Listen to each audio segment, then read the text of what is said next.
You've been carrying so much. The weight of days that blur together, thoughts that circle and never quite land. The feeling that you've forgotten something beautiful but you can't remember what. Tonight, that changes. Tonight, you're going to find a place that's been waiting for you.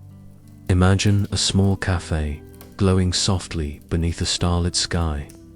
Not in the busy part of town, not along the streets you know by heart, but tucked quietly between the folds of the night, where the world grows soft and time moves differently. You've walked past it before, perhaps. You just weren't ready to see it. But tonight, something has shifted. Tonight, the noise of the day has finally quieted enough for you to notice a door, barely visible, lit by a single lamp that flickers like a faraway star. And when you step closer, when your hand reaches for the handle, you feel it. That gentle pull, as if this place has been calling your name in a language only your heart understands. The city hums in the distance, muted and far away, like a lullaby sung from another room.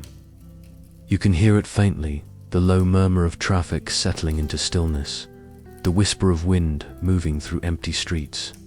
Somewhere, a soft melody begins to play, delicate and unhurried. The kind of music that doesn't demand your attention, but invites you to lean into it, to let it wash over you like warm light. And beneath it all, there's a silence that isn't empty. It's full of waiting, full of warmth, full of the quiet promise that here, in this hidden corner of the world, you can finally rest. You push the door open. A small bell chimes softly above you, welcoming you in. And there it is, the scent of coffee, warm and rich, rising to meet you like an old friend returning after a long journey. Inside, the cafe glows like a dream you once had and forgot upon waking. Small lights flicker above, suspended like constellations caught in glass, their gentle pulse matching the rhythm of your breath. The walls are lined with old, faded maps, hand-drawn charts of distant galaxies, routes to places that may or may not exist. Candles burn on wooden tables, their flames steady and calm, casting golden light across the room. The scent grows richer now, layered and complex. Vanilla curling through the air, the earthiness of cedarwood, and something softer, sweeter, like the memory of mornings you thought you'd forgotten. There are others here, seated at tables scattered throughout the space, each one wrapped in their own quiet moment. They don't look up when you enter. They don't need to. This place doesn't ask for introductions. It simply holds you, gently, like an old friend who's always known exactly what you needed. This isn't just a story, it's an experience, a doorway into the soft, dreamlike world where rest lives, where wonder still whispers in the corners, and where sleep arrives not as an interruption, but as a gentle homecoming. Tonight, we're going to meet someone named Eli, a traveler like you, who found this cafe when his heart was ready to remember something beautiful. We'll walk with him beneath the stars, sit beside the souls who gather here, and discover what this place truly is: a sanctuary for the weary, a refuge for those who've carried too much for too long. So let yourself sink into this moment. Let the warmth find you. Let the melody carry you deeper. The cafe is waiting, the stars are watching, and you are exactly where you're meant to be. The cafe feels alive the moment Eli steps inside. Not louder, not brighter, just alive, in a way he can't quite name. Above him, small lights flicker like constellations caught in glass, suspended between the wooden beams and the quiet hum of conversation. They don't shine steadily. They pulse, soft and slow, as if breathing in rhythm with the room itself. The tables glow with candlelight that seems older than memory, wax pooling in gentle rings around copper holders. Along the walls, Maps stretch across faded paper, star charts and celestial grids, routes drawn by hands that understood the night sky not as science, but as story. Eli has the strange feeling that he's walked into a place that's been waiting for him, though he's never been here before. The barista stands behind the counter, wiping down the espresso machine with a cloth that might have been white once, now soft grey from years of use. She looks up when Eli approaches, and her smile is quiet, knowing, the kind of smile that says she's seen this before. This hesitation, this unspoken question. She doesn't ask what he wants. Instead, she reaches beneath the counter and produces a small ceramic cup. Midnight blue with tiny silver stars painted along the rim. "Midnight Brew," she says, her voice low and warm, like an old record playing in another room. The name feels right, though Eli doesn't know why. She pours from a glass carafe, and the liquid inside catches the candlelight, dark and rich, almost glowing. Steam rises in delicate spirals, carrying with it something that makes him pause. The aroma reaches him before he lifts the cup. It's layered, complex, but not overwhelming. Hints of vanilla curling through the air, the faint earthiness of cedarwood, and beneath it all, something unexpected, the scent of distant rain, the kind that falls softly on warm pavement at dusk. Eli brings the cup to his lips, and the first sip is warmer than he expected, smoother, almost like liquid comfort. It doesn't taste like any coffee he's had before. There's sweetness without sugar, depth without bitterness, and a lingering finish that reminds him of something he can't quite place. As the warmth spreads through him, the cafe seems to slow. The murmur of voices softens. The flicker of the lights above becomes a rhythm, steady and calming, like a heartbeat guiding him somewhere safe. And then, without warning, the memories arrive. Not forced, not painful, they rise like gentle waves lapping against the shore of his mind. He sees summer sunlight filtering through leaves, the way it used to fall across his kitchen table years ago. He hears laughter, familiar and distant, from old friends whose names he still remembers but whose faces have blurred with time. There's the scent of morning coffee from a house he hasn't lived in for a decade. The sound of a door opening, footsteps on wooden floors. These aren't memories he's been searching for. They're simply there.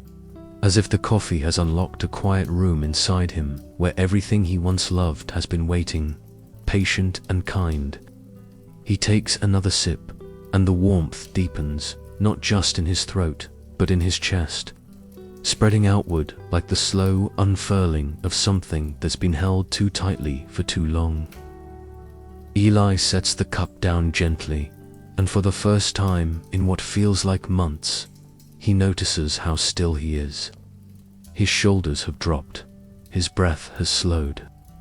The weight he didn't realize he was carrying has become lighter, softer, as if the cafe itself is holding it for him. He looks around the room again, and now he sees them, the other guests, seated at tables scattered throughout the space, each one bathed in that same warm, flickering glow. A silver-haired man sits near the window, staring out at the stars. A woman bent over a sketchbook, her pencil moving in slow, deliberate strokes. A young man writing on paper so thin it looks like it might dissolve in his hands. They're all here, in this place between wakefulness and somewhere else, and Eli realizes he's no longer alone in the quiet. The silver-haired man is the first to speak. He doesn't look at Eli directly, but his voice carries across the space between them, soft and weathered, like driftwood smoothed by years of tide. "I used to sail," he says, his gaze still fixed on the window, where the stars hang like lanterns in the dark. "There was a city once, built on the water. Streets made of bridges, houses that floated, markets where you could buy dreams if you knew the right vendor. He pauses, and his hand moves absently to the table, tracing invisible patterns in the wood. It's gone now, sunk beneath the waves. But some nights, when the water is calm, you can still see the lights below the surface, glowing like they're waiting for someone to come back. Eli listens, and though he's never been to such a place, he understands. We all have cities like that, places we loved, lives we lived, versions of ourselves that slipped beneath the surface when we weren't looking. Across the room, the woman with the sketchbook glances up. Her eyes are dark and steady, and when she speaks, her voice is quiet but deliberate, as if every word has been chosen with care. I draw galaxies, she says, holding up her page so Eli can see.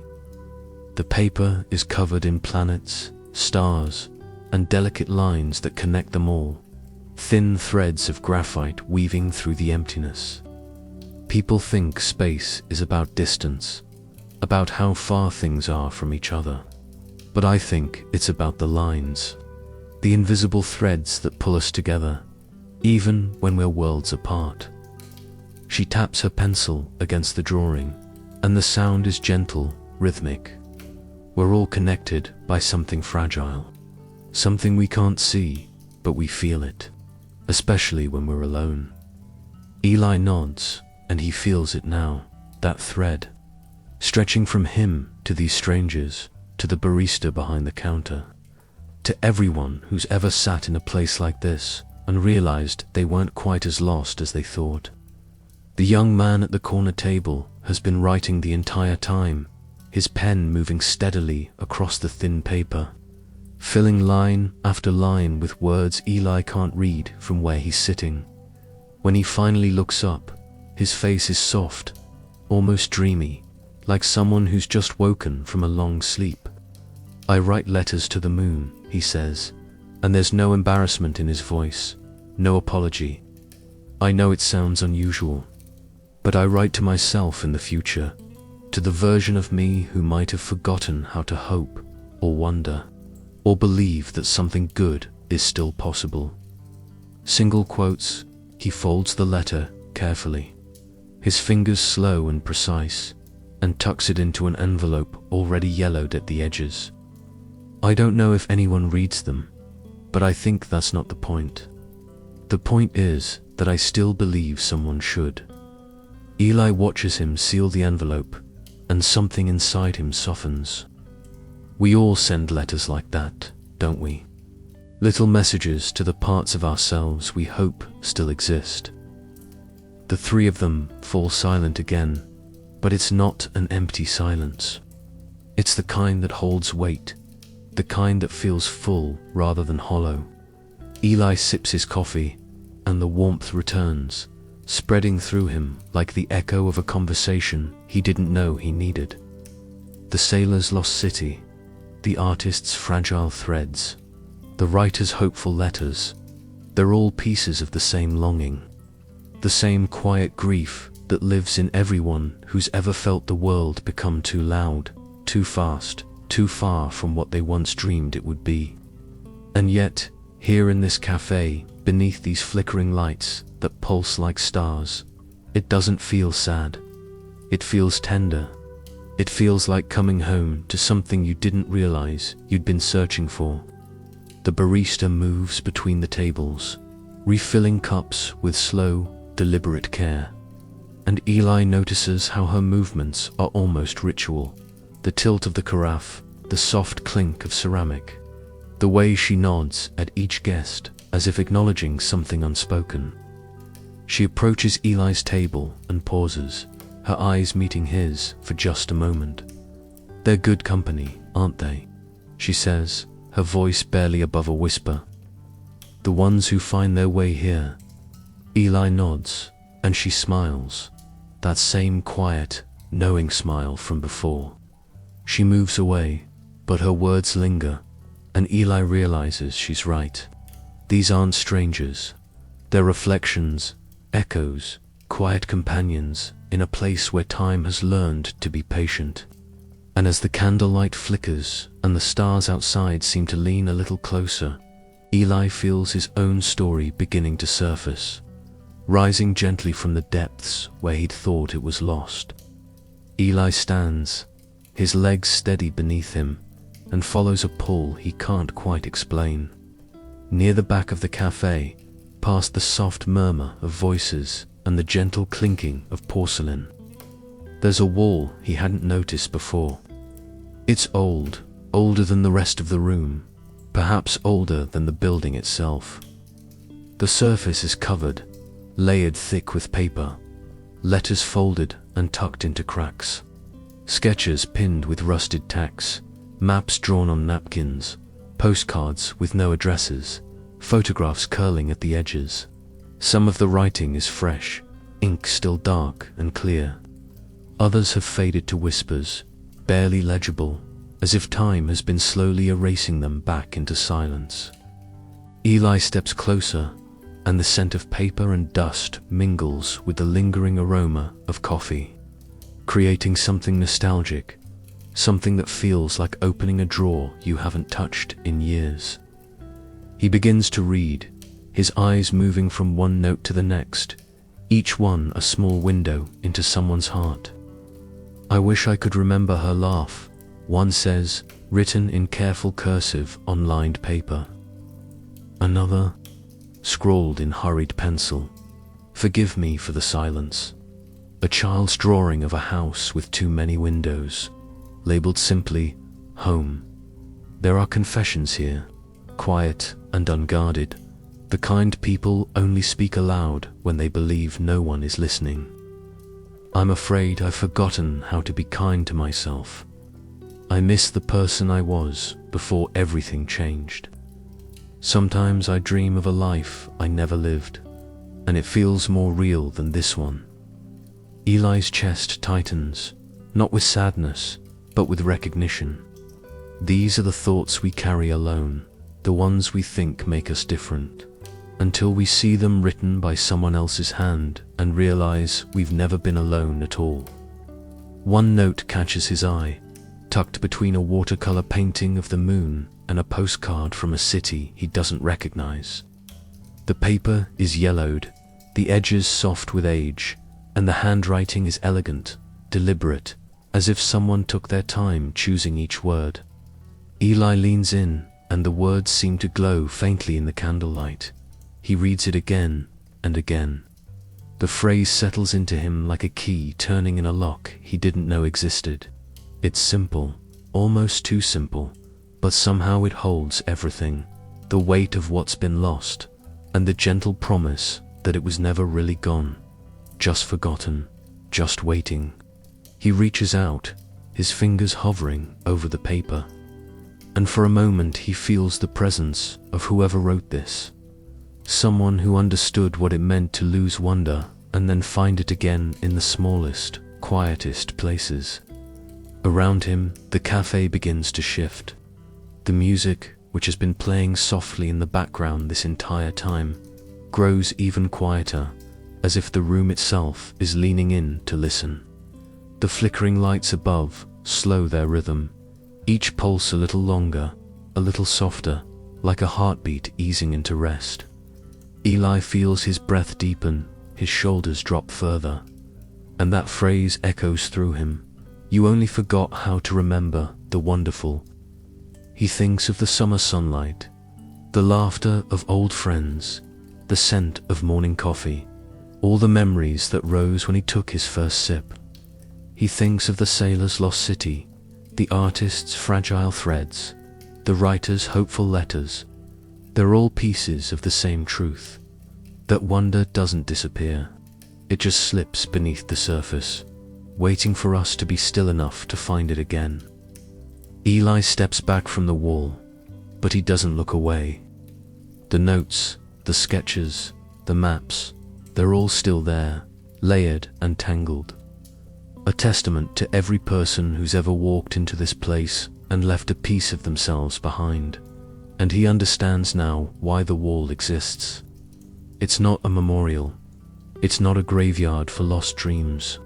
It's a living archive of tenderness, a reminder that grief and hope can exist in the same breath, that longing and peace are not opposites but companions. He feels something loosen in his chest, something he's been holding too tightly for too long. The barista appears beside him, silent as a shadow, and when he glances at her, she's looking at the wall too, her expression soft, almost reverent. "They leave pieces," she says quietly, "so they can carry less when they go." The barista moves back toward the counter, and Eli follows without thinking, drawn by the quiet gravity of her presence. She doesn't rush. Every movement is deliberate, unhurried, as if time here operates on a different clock, one that measures moments by depth rather than duration. She picks up a clean cloth and begins wiping down the espresso machine again, though it's already spotless, and Eli realizes this isn't about cleaning, it's ritual. It's the kind of task that gives your hands something to do while your mind settles into stillness.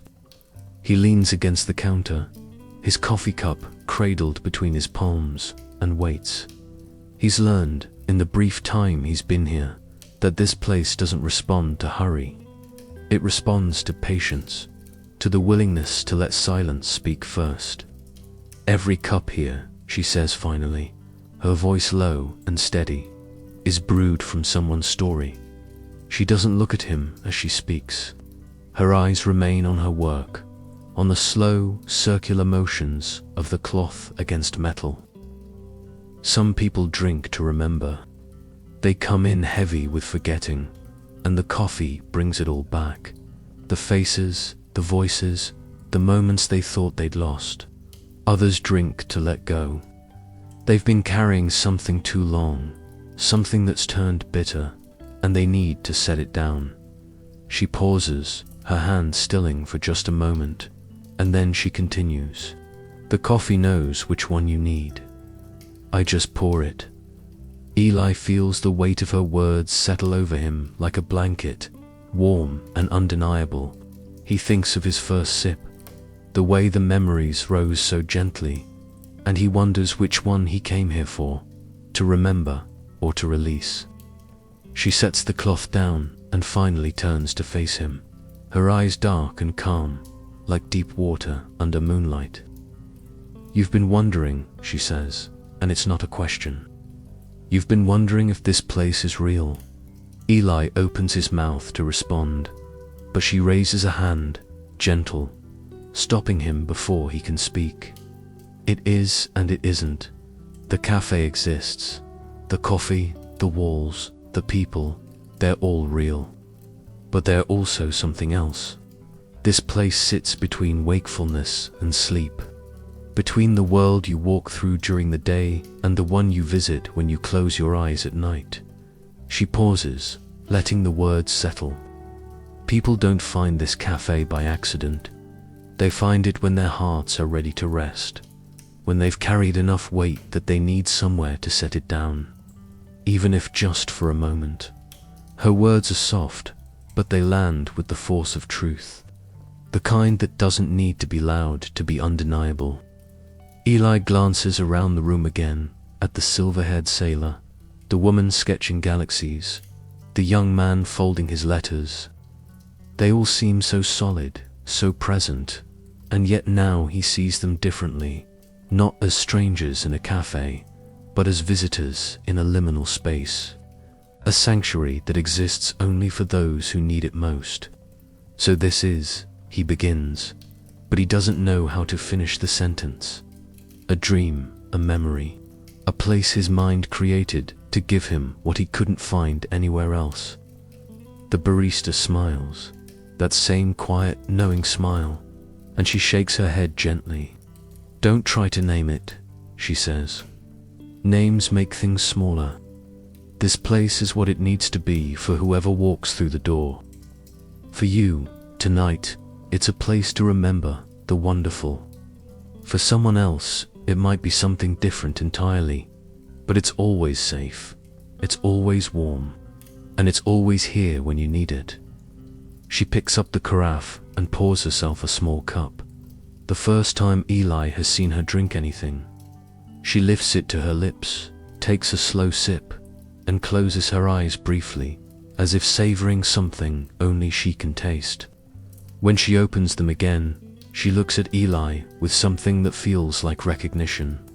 Like she's seeing not just who he is now, but who he's been and who he might still become. The mind has a sanctuary, she says quietly, a still space inside every person where time stops and meaning returns. Most people forget it's there. They spend their whole lives moving too fast to notice, but it's always waiting. This cafe is just a doorway. The real peace, the real rest, that's something you carry with you when you leave. She sets her cup down, and the sound is soft, final, like the closing of a book after the last page has been read. Eli feels something shift inside him, a quiet understanding blooming where confusion used to be. The lights begin to dim, so gradually that Eli doesn't notice at first. It's not sudden, not jarring, just a gentle pulling back, like the sun setting over water, the brightness softening into something warmer, deeper, more forgiving.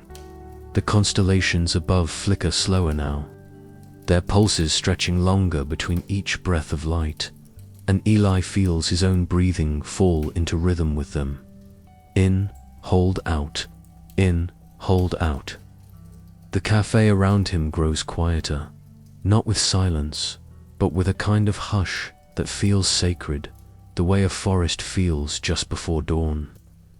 The murmur of voices fades to whispers, then to nothing, and even the soft jazz that's been playing in the background dissolves into the gentle hum of something he can't quite name. Maybe wind, maybe memory, maybe just the sound of peace settling into its rightful place.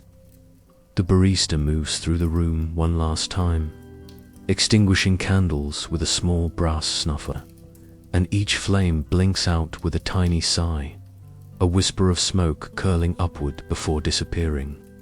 Eli watches her move from table to table, and she nods to each guest as she passes. The sailor, who's finally looking away from the window, his face calm and distant. The artist, who's set down her pencil and is gazing at her drawing with something like satisfaction. The young man, who's folded his final letter and placed it gently on the table, his hands now resting in his lap. They all look different now, softer somehow, as if something heavy has been lifted from their shoulders. The barista reaches Eli's table last, and she doesn't extinguish his candle. She leaves it burning, a single point of light in the growing darkness. And when she meets his eyes, she nods once, slowly, as if to say, "It's time." Eli feels his body begin to sink, not into the chair, but into something deeper, a gentle calm that seems to rise up from the floor, from the walls, from the air itself. It's the kind of sinking that feels safe, like lowering yourself into warm water after a long day, like letting go of tension you didn't even know you were holding. His shoulders drop, his jaw his hands, still wrapped around the coffee cup, grow heavier, warmer, as if the ceramic has become part of him, or he's become part of it. Outside the window, the stars seem closer now, no longer distant points of light, but watchful presences, leaning in as if to see him better, as if to make sure he's all right. And he is. For the first time in longer than he can remember, he is all right. He closes his eyes, and the cafe begins to fade. Not violently, not with any sense of loss, but gently, like a photograph left too long in sunlight, the colors bleeding softly into one another until only the essence remains. The sounds dissolve first, the hum, the whisper of wind, the faint rustle of paper on the wall of wishes. Then the smells, the vanilla, the cedarwood, the distant rain. Then the warmth of the cup in his hands, the pressure of the chair beneath him, the flicker of candlelight against his closed eyelids. Everything falls away, layer by layer, until there's nothing left but the feeling, the deep, undeniable warmth that started with the first sip and has now spread through every part of him, filling the spaces where worry used to live, where restlessness used to pace, where loneliness used to whisper its familiar refrain. But even as the cafe disappears, something remains. The warmth of the coffee lingers, not in his throat or his chest, but somewhere deeper, somewhere beyond the body, in that still space the barista spoke of, the sanctuary inside him that's always been there, always waiting. And with it comes a quiet peace he thought he'd lost forever, or maybe never had at all. It's the kind of peace that doesn't announce itself, doesn't demand gratitude or acknowledgement. It simply exists, patient and constant, like the stars outside that have been watching all along, like the barista who knew what he needed before he did, like the wall of wishes that holds every forgotten dream until someone is ready to remember. Eli breathes in slowly, and somewhere in the dissolving edges of the cafe, he hears a voice, maybe the barista's, maybe his own, whispering softly, "You only forgot how to remember the wonderful." And now, held in the gentle arms of sleep, he remembers. And so the night settles, as it always does. The cafe grows quieter still, the last flickers of candlelight dimming into a warm amber glow that seems to live not in the room, but somewhere deeper, in the space between waking and dreaming, where all gentle things reside. Eli's cup sits empty on the table before him, but the warmth remains, lingering in his chest, in his hands, in the quiet corners of his mind where worry used to live. The barista has disappeared into the soft shadows near the counter. Her presence felt more than seen, like the memory of kindness that stays with you long after the moment has passed. The silver-haired sailor, the artist with her galaxies, the young man with his letters, they've all begun to fade, not into absence, but into something gentler, something that feels like completion. The story finds its end, as all stories do, not with finality, but with the quiet understanding that some things are meant to dissolve softly, leaving only their essence behind. Rest now. Let yourself drift into the stillness that's been waiting for you all along. There's nothing more to do tonight, no place you need to be, no thought you need to hold on to. The cafe will remain somewhere between the stars and the quiet streets below, ready to welcome you back whenever your heart needs reminding of what it feels like to be held by peace. Your breath is slow now, steady like the rhythm of waves against a distant shore. Your body sinks deeper into softness, into safety, into the gentle arms of sleep that have been reaching for you since the moment you walked through that small, glowing door. The stars outside grow softer, their light becoming part of the darkness, not fighting it but blending with it, creating something that feels like velvet, like comfort, like the inside of a dream where nothing can harm you and everything good is possible. Your eyelids are heavy now, so heavy, and there's no reason to resist. Let them close. Let the weight of the day fall away. Let the cafe fade into the background of your awareness until it becomes just a feeling, a warmth, a whisper that says, "You are safe, you are held, you are exactly where you need to be." The melody that's been playing all this time grows quieter still, stretching out into longer and longer notes, each one dissolving before the next one arrives, until there's only silence. But it's not an empty silence.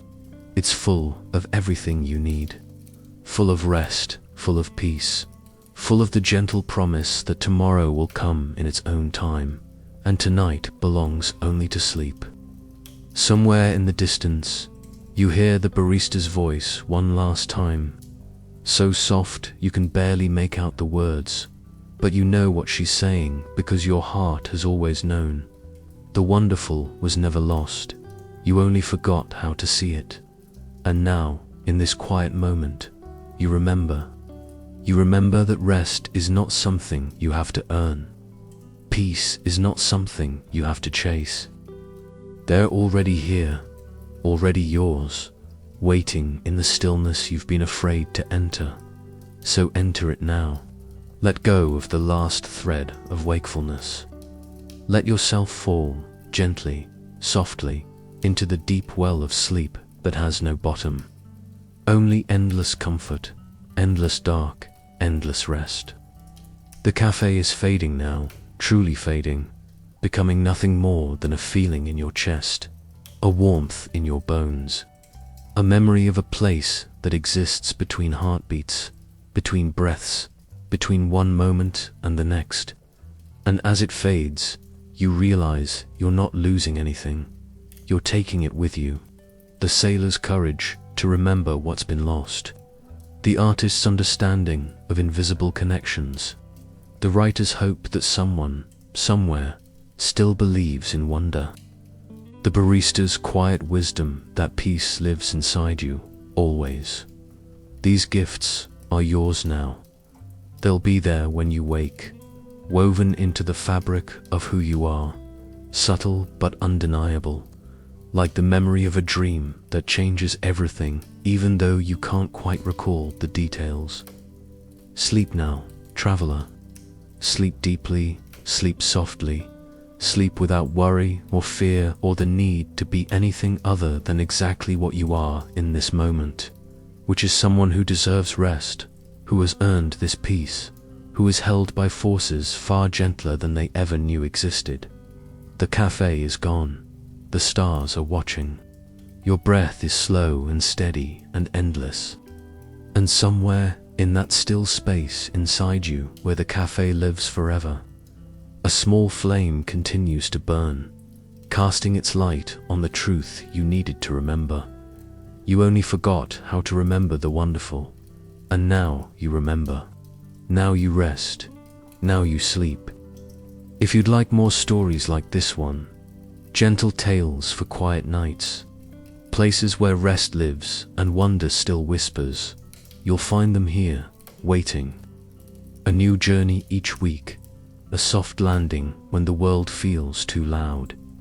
Stay with us. Let the stories carry you home. Sleep well, traveler. The stars are watching over you tonight.